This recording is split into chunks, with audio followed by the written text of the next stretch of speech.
This tutorial demonstrates how to import invoice data into QuickBooks using QIntegrator. The template files and sample data are available from the resources section of our website at www.qsoftware.co.uk. The tutorial uses the Portmeadow Locksmiths Limited sample company file provided with QuickBooks 2008.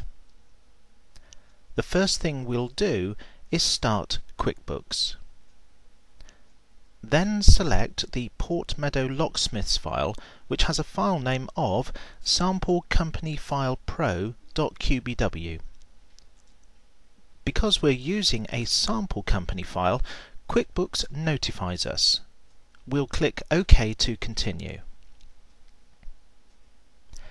Now that QuickBooks is running, we'll start QIntegrator.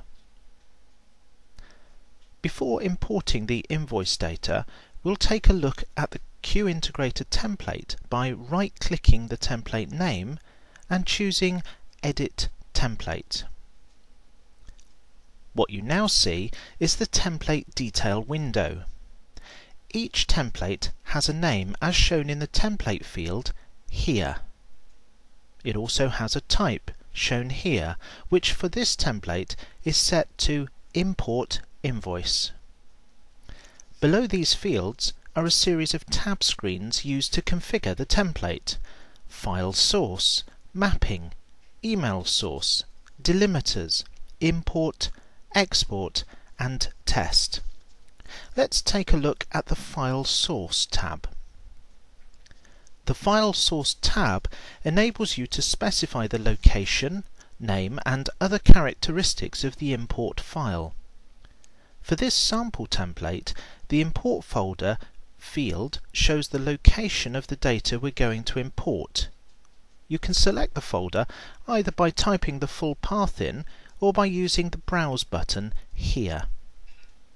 The file format is then specified here, followed by the file name here. As this is an Excel spreadsheet we're importing data from, the sheet name is entered here. Finally, the QuickBooks connection is set here. Notice that the Import File Name field label is hyperlinked. This enables you to view the source data with a single click, like this. Our sample import data contains 17 rows of information. The first row is a header and simply contains labels to identify the data. The Excel spreadsheet doesn't need to be open for the import to run, so we'll minimize as we'll refer to it later in this tutorial.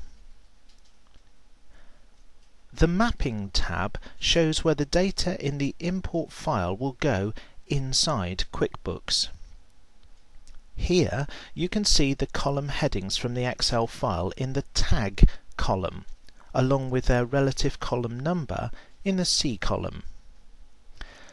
Looking at the first line of the import map, you will see that the Name field from Excel column 1 is used as a key field and will be checked against the Name field in the Customer table before it is imported into the Invoice table in the Customer Ref List ID field. The Transaction Date field from Excel column 2 is imported to the Invoice table in the TXN Date field. Excel column 3 contains invoice line item ref full name, which is the item which is being sold. We need to perform a lookup since it must already exist within QuickBooks. It is also a line key, which means a new invoice line is generated for each item. The item inventory table is checked using the full name field, and the results are imported into the invoice line table in the invoice line item ref list ID field.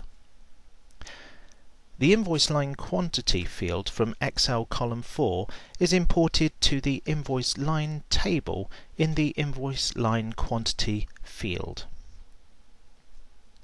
When importing data, we don't need to set options on each tab. So next we'll jump to the Import tab. Here you can see the import options for this template. Notice that we've only set some of these.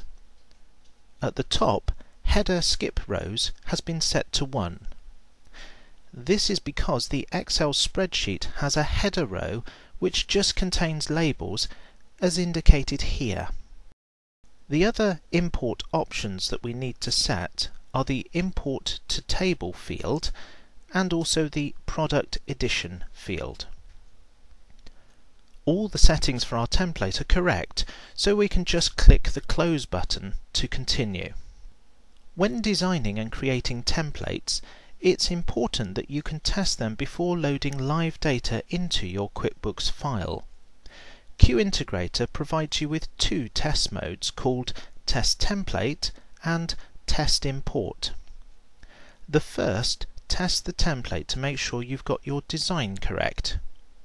If we run the test template, you'll see that the Details section shows some statistics about the test, including the test type, the number of records processed, whether any were skipped, imported or errored.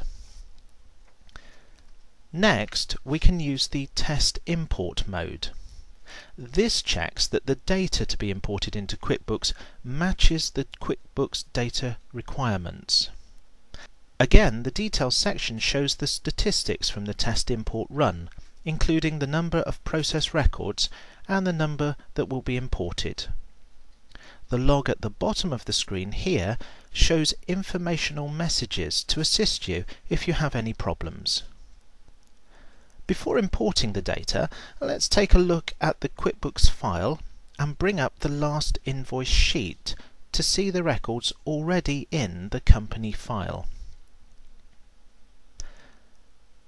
Now let's bring up the spreadsheet. The 16 lines of data shown here will be imported into QuickBooks. You will notice that there are 5 distinct customers listed. When we run the import process, a total of 5 separate invoices will be created, each with differing numbers of line items. Switching back to QIntegrator, we'll run the import process by clicking the Import button. The import process loads the data in just a few seconds and displays the number of records processed, skipped, imported, and whether any error occurred. As with the test import, the logs show us informational messages, and on the right hand side we see a confirmation message for each record imported. Switching to QuickBooks, we can see the 5 invoices created, each containing the full customer details, line item details and quantities sold. All are correctly entered in the appropriate fields. As you have seen, QIntegrator makes it quick and easy to import invoice data into your QuickBooks system at the touch of a button. And importing the data means that errors introduced when rekeying are eliminated. That concludes the tutorial on importing invoices with QIntegrator.